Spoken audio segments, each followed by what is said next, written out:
Hi fellow weirdlings, I'm Chandler Baker here, and I'm going to give you guys 10 tips on how to start and maintain a successful book club. And it might not actually be 10 tips, but that is what I'm going for. So I really love book club because, you know, in my normal life, I notice that I kind of fall into the habit of talking about day-to-day minutia, work, other people. This gives me, you know, a designated time each month where with my friends, I get to actually talk about ideas, which I think is really awesome. And if any of you guys have tried to start a book club, you'll know that they have a tendency to kind of peter out.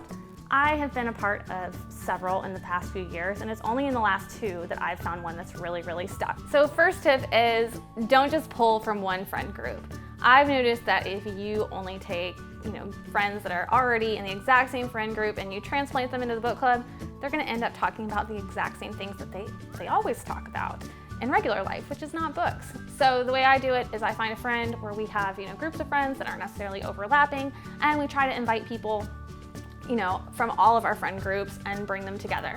This is a way to kind of keep people on track, and you get to meet new people, which is awesome because you don't have to go through small talk, which I personally hate, and you have a book to talk about as some social lubricant. So win. Point number 2, make sure you guys talk about the book. I have been to so many book clubs where nobody actually talks about the book, and it drives me crazy. That's what you're there for. You can talk about other stuff all the time. Whoever's hosting the book club or whoever's idea it was to choose that book, come with a few discussion questions. It's gonna feel cheesy at first. It's gonna feel like you're pretending to be in school, but that's fine. I mean, a lot of people don't get those college years, or you don't get those college years back, and you actually get to spend a dedicated amount of time talking about theme or historical context or character arcs. And it winds up being really fun, and you learn so much more about your friends that you really didn't know. Another thing I like to do is look up some trivia about the author or about the book, and that generally gets us some good discussion. So try that, mileage may vary.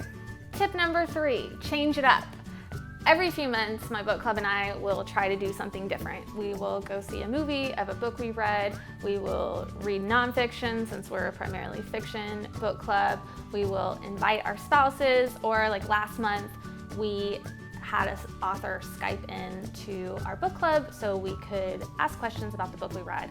You can actually tweet most authors and see if they're willing to come to a book club remotely, and a lot of authors will, unless you're asking like Stephen King or something. I mean, he probably won't, but if he does, let me know about it because that would be awesome. 4th, don't be a jerk about other people's picks. We all pick flops sometimes, and if you do pick a flop, it's totally okay to acknowledge that. But for the other people in the book club, you know, try to be somewhat positive. You don't have to love everything, but try to keep your criticism actually analytical about the substance of the book rather than just bashing it wholesale, because people are kind of oddly sensitive about, you know, leading everyone astray and picking a doozy. So just don't do it. 5, don't pick books that are too long.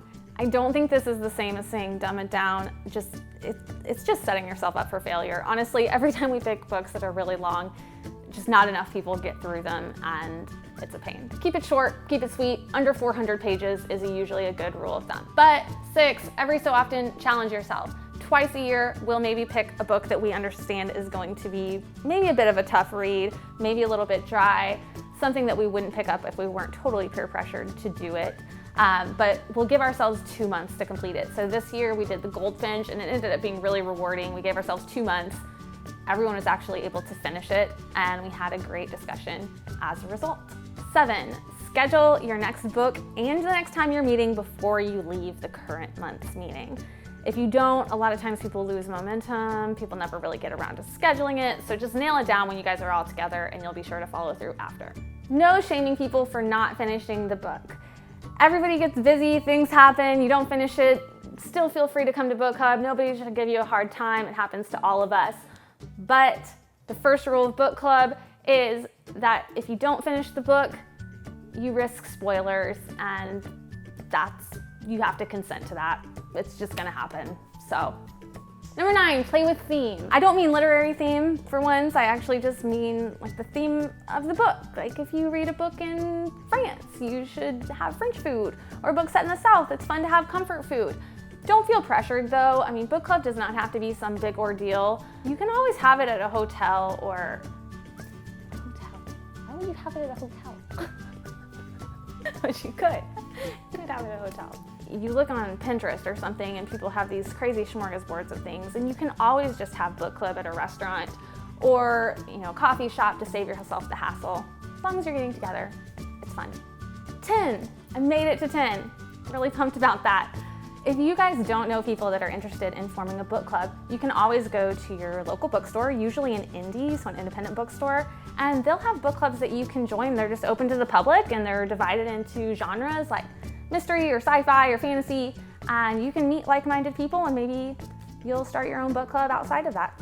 So those are my 10 tips. In the comments, I would love to know if you guys are part of a book club. Are you interested in making a book club? Something that I was thinking about while I was preparing for this video is that there don't seem to be a lot of male book clubs, and I want to know why. I mean, is there something overtly feminine about a book club? You know you're allowed to drink beer at a book club or whatever you want. So guys, would you ever do a book club? And if you wouldn't, why? Or, I mean, am I wrong? Is this a misconception? Do you think it's girly to do a book club? I seriously, I want to know, because this seems like a phenomenon that's very odd to me. Thanks for watching. Make sure you like this video and subscribe to the Weird Girls channel and visit us at www.weird-girls.com. Look forward to hearing from you in the comments. Bye. So awkward. Why is it so awkward?